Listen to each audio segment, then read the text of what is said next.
Hello friends, हम लोग vector algebra पढ़ रहे थे और उसमें हम लोग नेक्स्ट टॉपिक देखते हैं जिसका नाम है वेक्टर जॉइनिंग टू पॉइंट्स। इस टॉपिक में हम लोग दो पॉइंट को ज्वाइन करते हुए वेक्टर को ड्रॉ करेंगे और उसके इक्वेशन के बारे में पढ़ेंगे। तो हम लोग शुरू करते हैं इस टॉपिक को। हमारा टॉपिक है vector joining two points. Suppose one Cartesian coordinate system given है जिसका कार्टेशियन कोऑर्डिनेट है एक्स, वाई एंड जेड। इसमें आई कैप, जे कैप एंड के कैप तीनों यूनिट वेक्टर है एक्स, वाई और जेड डायरेक्शन में। सपोज एक पॉइंट है P1 और दूसरा पॉइंट है P2। P1 का कोऑर्डिनेट है x1, y1, z1 and P2 का कोऑर्डिनेट है x2, y2 एंड z2। तो हम लोगों को P1 P2 का ये जो वेक्टर गिवन है P1 P2, इसका हम लोगों को इक्वेशन फाइंड आउट करना है और इसका मैग्नीट्यूड हम लोगों को फाइंड आउट करना है। Triangle law of vector addition हम लोग पढ़ चुके हैं।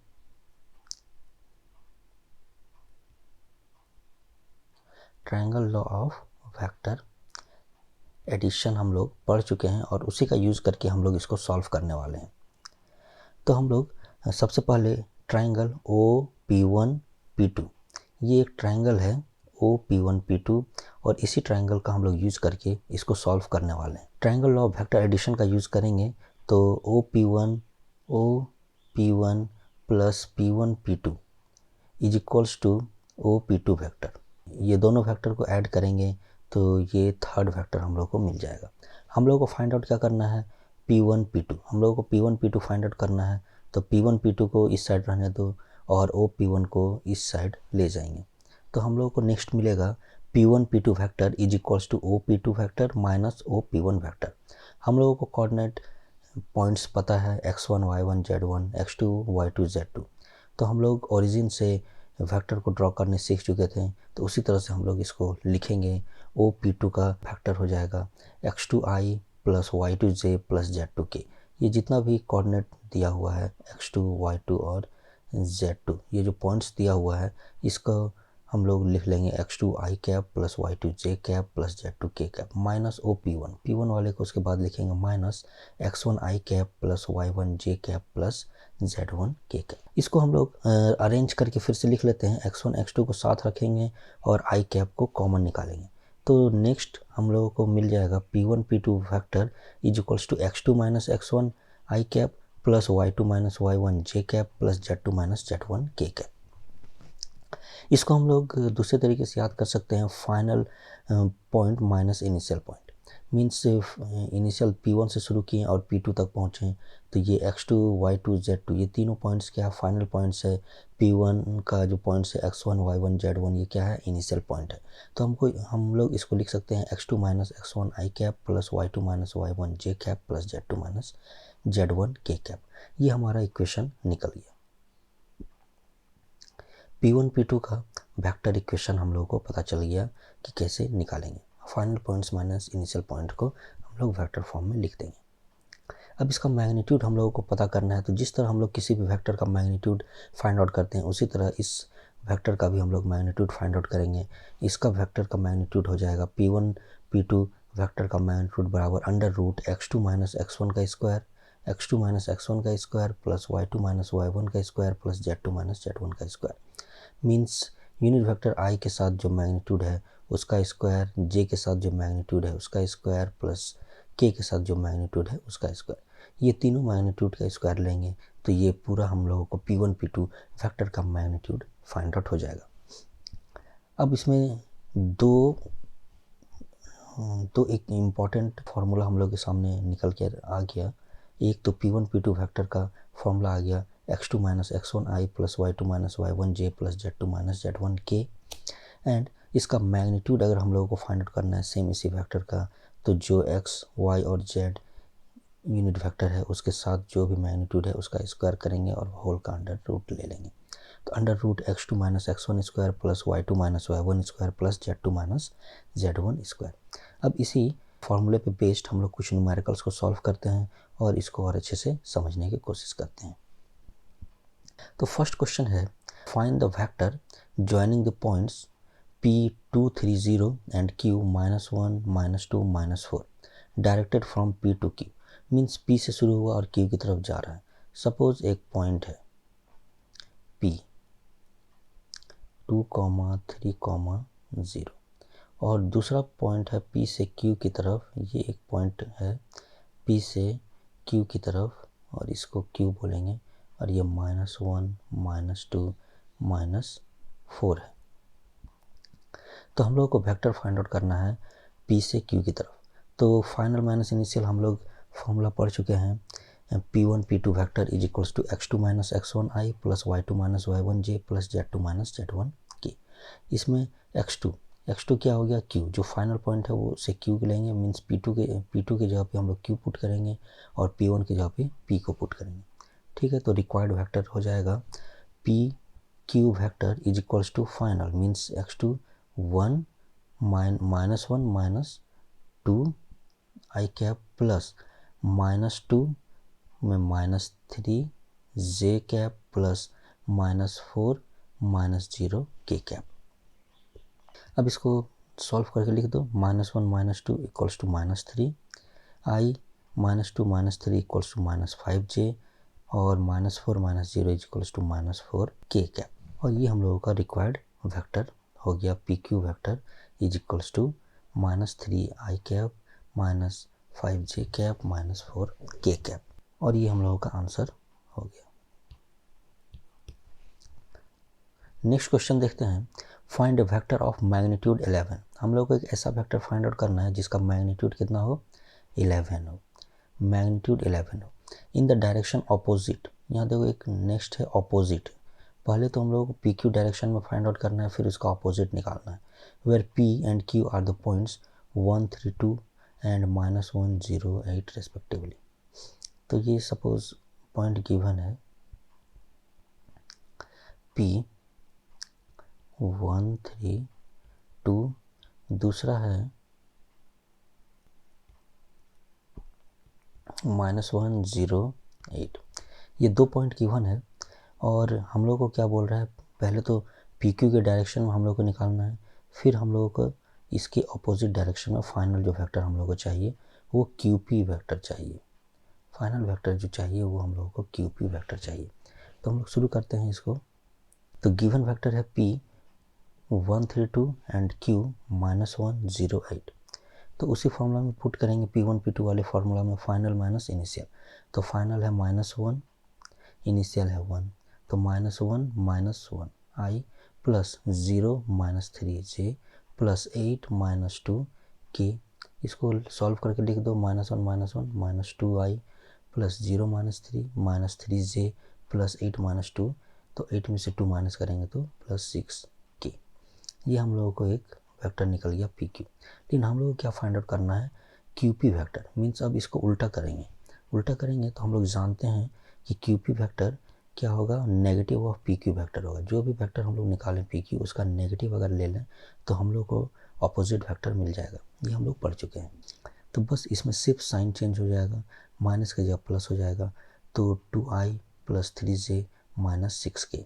ये हम लोगों को वेक्टर मिल गया, QP वेक्टर मिल गया। अब हम लोग को ऐसा वेक्टर निकालना है जिसका मैग्नीट्यूड 11 हो।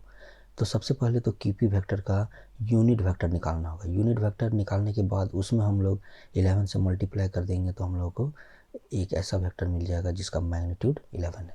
इसका मैग्नीट्यूड हो जाएगा QP वेक्टर का √4 मीन्स 2 का स्क्वायर प्लस 9 मीन्स 3 का स्क्वायर प्लस 36 मीन्स 6 का स्क्वायर। और इसको सॉल्व करेंगे तो 49 आएगा। 49 का √ हम लोग जानते हैं कि 7 होता है। तो ये आ गया आंसर, इसका मैग्नीट्यूड 7। अब unit vector in the direction of QP vector is given by, एक ऐसा वेक्टर चाहिए जो कि QP vector means QP vector हम लोग निकल गया, उसका यूनिट वेक्टर हम लोग को निकालना है। QP cap is equals QP vector upon magnitude of QP vector.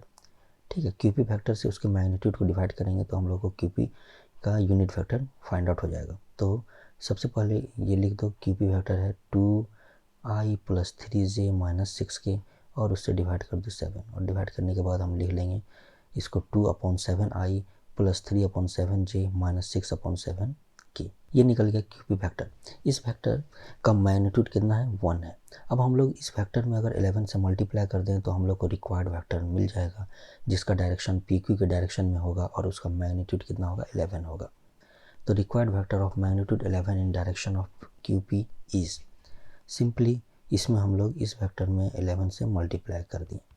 11 से मल्टीप्लाई किए तो 11 into 2/7 I plus 3/7J minus 6/7K cap आ गया, और इसको फिर मल्टीप्लाई करके लिखेंगे तो हम लोग को मिल जाएगा 22/7I plus 33/7J cap minus 66/7K cap. और ये एक फैक्टर हो गया जिसका मैग्नीट्यूड 11 है और ये इसी डायरेक्शन में है, QP वेक्टर के डायरेक्शन। 11 इसका मैग्नीट्यूड है और ये हम लोगों का आंसर हो गया।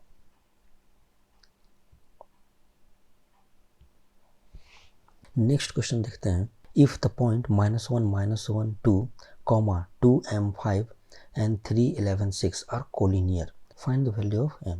ठीक है, मीन्स M का वैल्यू हम लोग को फाइंड आउट करना है, जो कि यहाँ पे इस जगह पे दिया हुआ है, और इसमें एक कंडीशन दिया हुआ है कि ये तीनों पॉइंट्स क्या है, कोलिनियर।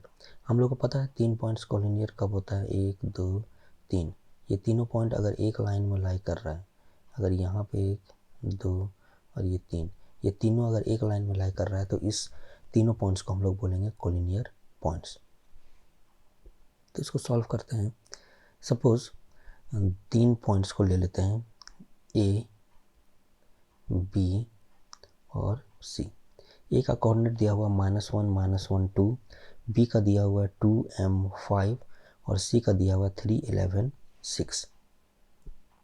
उसके बाद देखते हैं AB वेक्टर। AB वेक्टर कैसे निकालेंगे, AB final points minus initial point करेंगे, मीन्स 2 -1, तो माइनस और -1 होगा, तो माइनस मिलकर +1 हो जाएगा, तो 2 +1 I, फिर M -1 मिलके +1 हो जाएगा, तो M +1 J प्लस 5 -2, 5 में से 2 माइनस करेंगे तो 5 -2 K। तो ये AB वेक्टर हम लोग को मिल गया। इसका सॉल्व करके लिख देते हैं 3I plus M + 1J plus 3K। ये हम लोगों को AB वेक्टर निकल गया। अब हम लोग AC वेक्टर निकाल लेते हैं। AC वेक्टर को ये वेक्टर है A to C, तो अब की बार हम लोग C का पॉइंट माइनस A का पॉइंट करेंगे। C का पॉइंट है 3 -1, तो माइनस करके -1 लेंगे, 3 + 1 I हो जाएगा, plus 11 -1 means 11 + 1 J plus 6 -2 K। इसको सॉल्व करेंगे, 3 + 1 4, 11 + 1 12, 6 -2 4, तो 4I plus 12J plus 4K। हम लोग पढ़ चुके हैं कि ABC कोलिनियर कब होता है, जब AB vector is equals to lambda AC vector, means AB vector AC vector का लैम्डा टाइम्स हो। लैम्डा क्या हो सकता है, कुछ भी हो सकता है, 1 हो सकता है, 1.5 हो सकता है, कोई भी एक नंबर हो सकता है जिसके रेशियो में ये हो। तो बस हम लोग इसको पुट करते हैं लैम्डा के टर्म में। AB का हम लोग को 3I plus M + 1J plus 3K वो पुट कर दिए AB वेक्टर का, और लैम्डा के साथ हम लोग पुट करेंगे 4I plus 12J plus 4K। इसको मल्टीप्लाई करके लैम्डा का वैल्यू फाइंड आउट करना सबसे पहले ज़रूरी है। यहाँ से 3I को इक्वेट करेंगे लैम्डा इंटू 4 से, और M + 1 को इक्वेट करेंगे 12, और ये लैम्डा के साथ है तो 12 लैम्डा के साथ। यहाँ से लैम्डा का वैल्यू निकल जाएगा 3/4, फिर इस लैम्डा का वैल्यू इस 12 में पुट करेंगे तो 12 × 3/4 आ जाएगा इज इक्वल्स टू 9, और यहाँ से हम लोग को मिल जाएगा M का वैल्यू मिल जाएगा 8। तो ये हो गया हमारा आंसर। इस तरह हम लोग इसका आंसर निकाल सकते हैं। हम लोग नेक्स्ट क्वेश्चन देखते हैं। Find a vector R of magnitude 3√2 units which makes an angle of π/4 and π/2 with y and z axes respectively. इसमें क्या गिवन है, एक वेक्टर R है, उसका मैग्नीट्यूड गिवन है 3√2 यूनिट्स, और वो एंगल बना रहा है π/4 and π/2 with y and z axes. y और z एक्सेस के साथ वो एंगल बना रहा है। तो हम लोग जब 3 डायमेंशन कोऑर्डिनेट सिस्टम पढ़े थे, उसमें हम लोग पढ़े थे कि कोई भी वेक्टर 3 डायमेंशन में एंगल बनाता है अल्फ़ा, बीटा और गामा। अल्फ़ा होता है जो एक्स एक्सिस के साथ वो वेक्टर एंगल बना रहा है उसे अल्फ़ा बोलते हैं, बीटा वाई एक्सिस के साथ जो वेक्टर एंगल बनाता है उसे बीटा बोलते हैं, और गामा जो जेड एक्सिस के साथ एंगल बनाता है उसको हम लोग गामा एंगल बोलते हैं। यहाँ पे देखो बीटा और गामा गिवन है, क्योंकि ये वाई एक्सिस और जेड एक्सिस के साथ जो एंगल बना रहा है वो गिवन है। तो हम लोगों को सबसे पहले तो अल्फ़ा एंगल हम लोग को फाइंड आउट करना है। तो हम लोग इसमें गिवन है बीटा वेक्टर गिवन है π/4, गामा वेक्टर गिवन है 1/2 और आर वेक्टर का मैग्नीट्यूड गिवन है 3√2। हम लोग जानते हैं कि cos square alpha plus cos square beta plus cos square gamma is equals to 1 होता है। ये हम लोग पढ़ चुके हैं और इसी का यूज करके हम लोग अल्फ़ा वेक्टर निकालने वाले हैं। बीटा वेक्टर और गामा वेक्टर का इसमें हम लोग वैल्यू को पुट कर देंगे। बीटा का वैल्यू है π/4, गामा का वैल्यू है π/2। इसको पुट करेंगे। हम लोग को मालूम है cos का π/4 का वैल्यू होता है 1/√2। 1/√2 होता है cos π/4 का, तो cos स्क्वायर π/4 हो जाएगा 1/2 एंड cos π/2 होता है 0, तो वो तो 0 ही रहेगा, तो इसको पुट कर दो। cos square alpha plus 1/2 plus 0 is equals to 1। अब ये इस 1/2 को हम लोग इक्वल्स टू के इधर ले जाएंगे तो 1 माइनस 1/2 बन जाएगा। तो हम लोग करेंगे इसको सॉल्व, तो हो जाएगा cos square alpha is equals to 1/2। अब यहाँ से स्क्वायर हटाएंगे cos का, तो cos alpha is equals to आ जाएगा प्लस माइनस 1/√2। स्क्वायर हटेगा तो 2 इसका आंसर आएगा cos का, एक आएगा प्लस 1/√2, दूसरा आ जाएगा माइनस 1/√2। अब सपोज वेक्टर हम लोग मान लिए कि एक वेक्टर जो आर वेक्टर गिवन है उसको हम लोग मान लिए कि xi प्लस वाई जे प्लस जेड के वेक्टर था। अब यहाँ पे हम लोगों को cos अल्फ़ा इसमें क्या हो जाएगा x/r मीन्स x का मैग्नीट्यूड अपॉन पूरा वेक्टर का मैग्नीट्यूड, इसको डिवाइड करेंगे। ये फॉर्मूला है डायरेक्ट, इसको याद कर लेना होगा। cos alpha is equals to x/r, cos beta is equals to y/r and cos gamma is equals to z/r। ये होता है। तो यहाँ से हम लोग cos अल्फ़ा का वैल्यू मालूम है, cos बीटा का वैल्यू मालूम है, cos गामा का वैल्यू मालूम है, r का मैग्नीट्यूड हम लोग को मालूम है। तो इसी का हेल्प से हम लोग x, y और z तीनों निकाल लेंगे। तो हम लोग को निकल जाएगा x is equals to R cos alpha, y is equals to R cos beta और z is equals to R cos gamma. तो आर वेक्टर क्या हो जाएगा, ये आर वेक्टर की जगह पे सब्सटीट्यूट करेंगे। ये तीनों वैल्यू को हम लोग इसमें सब्सटीट्यूट करेंगे तो ये आर कॉस अल्फ़ा यहाँ से आया R cos alpha I plus R cos beta J plus R cos gamma के। ठीक है, आर का वैल्यू हम लोग को मालूम है। इसमें से तीनों में से आर को बाहर निकाल लेंगे। इस तीनों में से आर को बाहर निकाल लेंगे, फिर यहाँ बच जाएगा कॉस अल्फ़ा आई प्लस इसमें बच जाएगा कॉस बीटा जे प्लस इसमें बच जाएगा कॉस गामा के। आर का वैल्यू हम लोग को मालूम है, आर का वैल्यू हो जाएगा 3√2। कॉस अल्फ़ा का वैल्यू भी हम लोग मालूम है 1 प्लस माइनस 1/√2, तो यहाँ पे लिख दिए प्लस माइनस 1/√2 आई प्लस 1/√2 जे प्लस 0 के। और यहाँ से हम लोग को आर वेक्टर निकल गया। इसको जब हम लोग मल्टीप्लाई कर देंगे 3√2 को, तो √2 कैंसिल हो जाएगा, तो बचेगा प्लस माइनस 3i और ये 3 यहाँ पे जाएगा तो प्लस 3j और ये वेक्टर निकल गया। R vector is equals to plus minus 3i plus 3j और ये हम लोग का आंसर हो गया। तो इस टॉपिक से रिलेटेड इतना ही क्वेश्चन था।